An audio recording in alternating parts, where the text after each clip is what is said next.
Welcome back to my third installment of preparing for the Texas 268 exam. This installment, we are going to focus on constructive response questions number 2 and number 3. And the reason why I put them together is because both of them are dealing with domain 2. And they're very much aligned to me. One feeds off the other. So let's get going.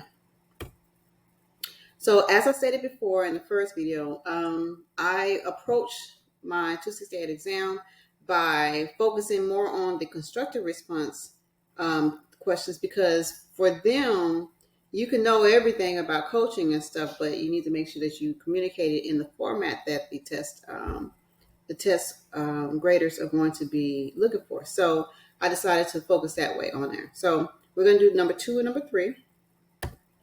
Now, here is an example question from one of the practice tests for for question number 2, and the scenario is not really important in this case right now. What I want you to focus on are the questions they ask. They ask you to identify 2 most important areas of the unit plan.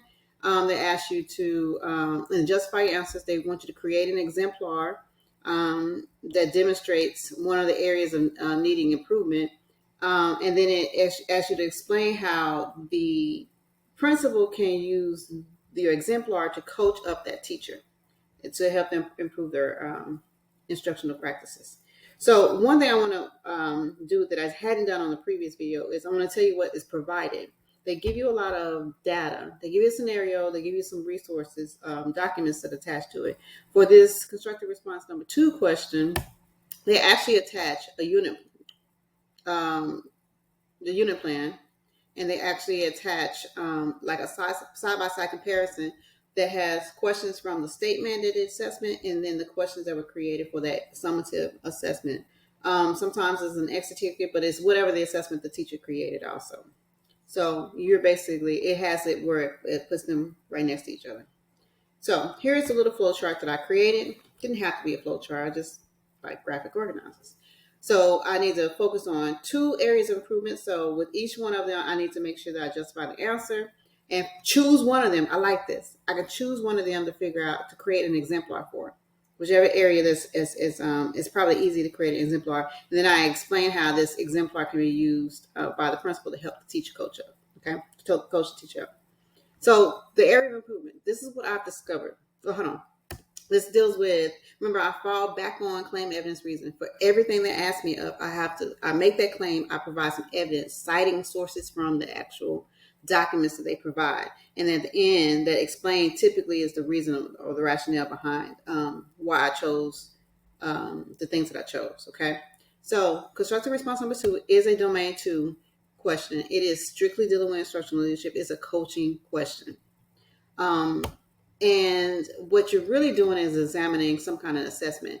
I think the ones I've seen, they've been somewhat of like either exit ticket or something like that. So the first area of improvement, as I've done many practice tests, not a whole bunch, because remember, there's not a whole bunch of practice material that's out there for this new 268 test. But what has been provided, I've done them. So it exhausted all the free stuff and paid for some things. And I've noticed that the scenarios that they provide, that one of those areas of improvement is dealing with pacing. So just go back into the documents and think about how a lot of times the teacher is allotting more time for the less rigorous concepts than they are for the more rigorous concept, which is a pacing issue. You're spending too much time on this when you're supposed to be spending time on this. So all you got to do is make sure you go back in there, go back to the documents and cite the evidence. Look at the exit tickets, which you will see that one question is kind of more rigorous, or one part of the standard is more rigorous, but they spent more time on the easier concept than on the harder concept. So just find that in there and then cite that as your example.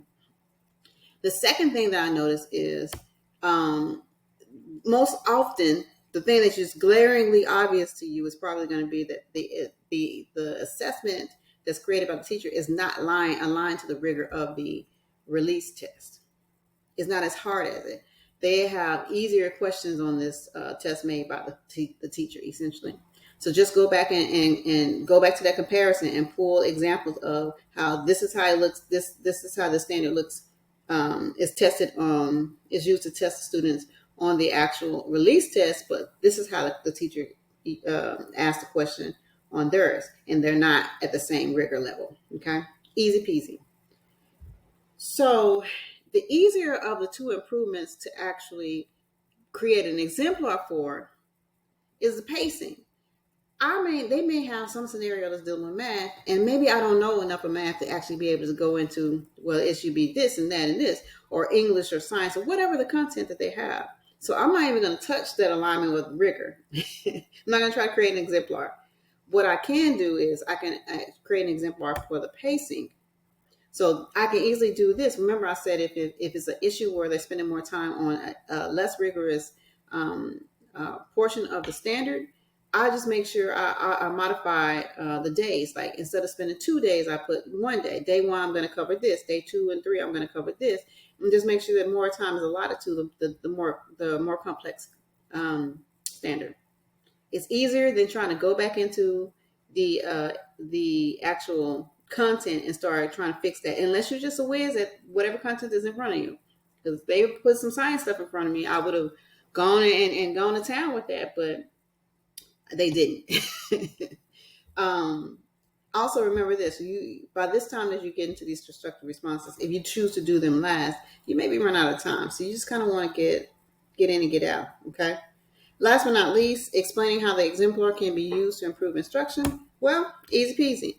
You're going to use your exemplar, and you're going to basically have the teacher compare and contrast your exemplar to the actual standards or the release test, and to the standards, and you compare it to the actual teachers, and you basically try to get them to see that they need to spend more time on the more rigorous skill, or whatever if you chose to do something with the content that they need to, you're trying to get them to see something, some reality. Okay, so that is constructive response number 2 in a nutshell. That one is one of the, if you've been coaching, this is kind of an easier question for you, because you're coaching, you have to identify whatever the high leverage thing is. So let's move on to question number 3. Now remember, it doesn't really matter. I'm not talking about the scenarios themselves necessarily. I just want to kind of look at the questions.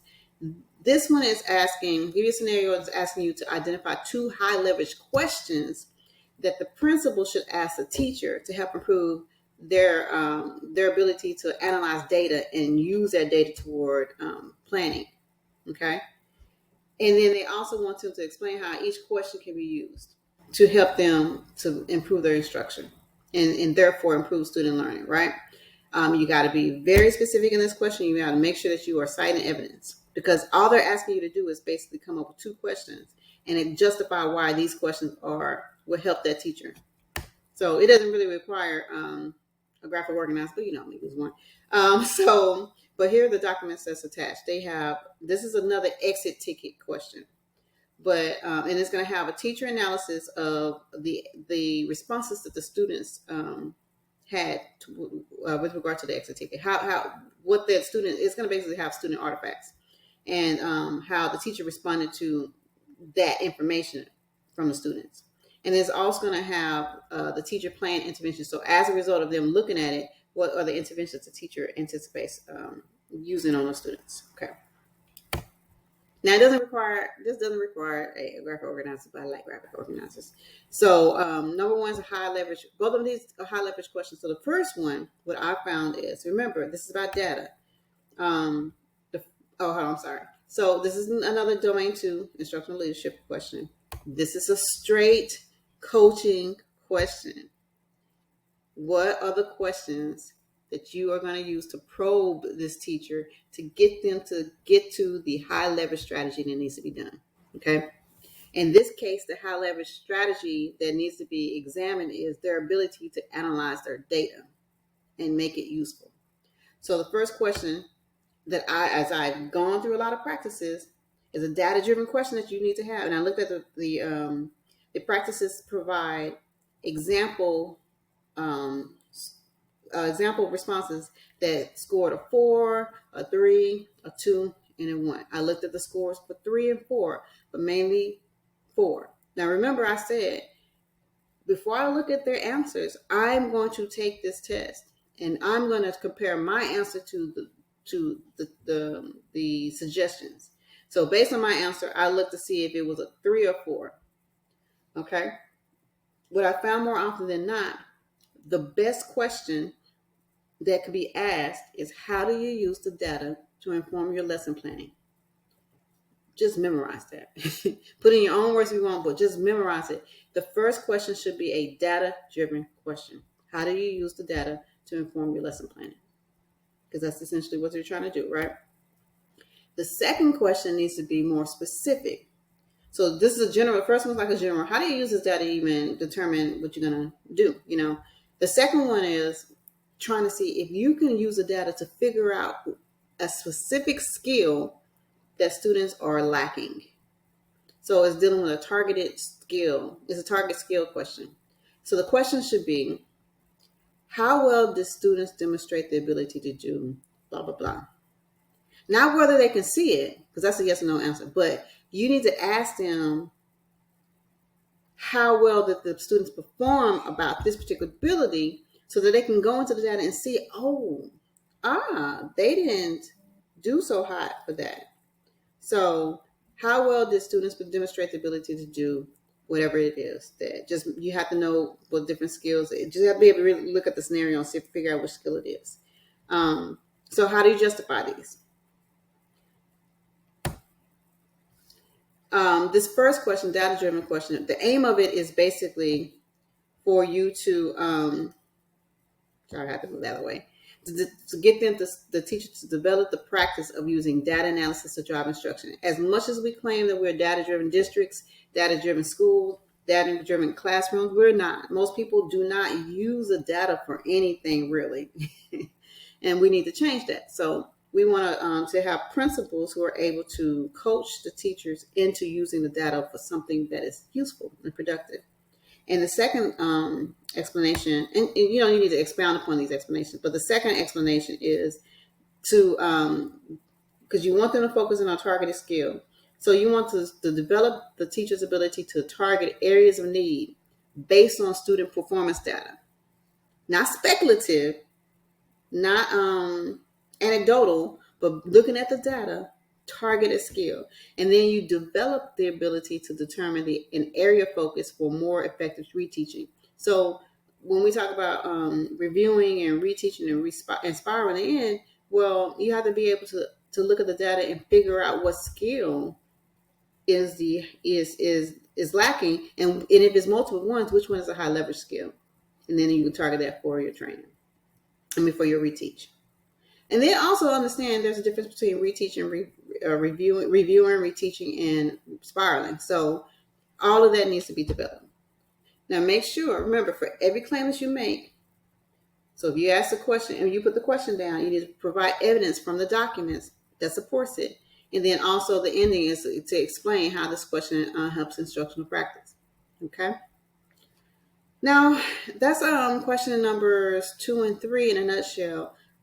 These are very good questions. These are very good coaching questions that I'm confident that if a person who is a principal can answer these well, then it can really turn around our practices and stuff and make it a little bit more data-driven and more collaborative when we're coaching up the teachers.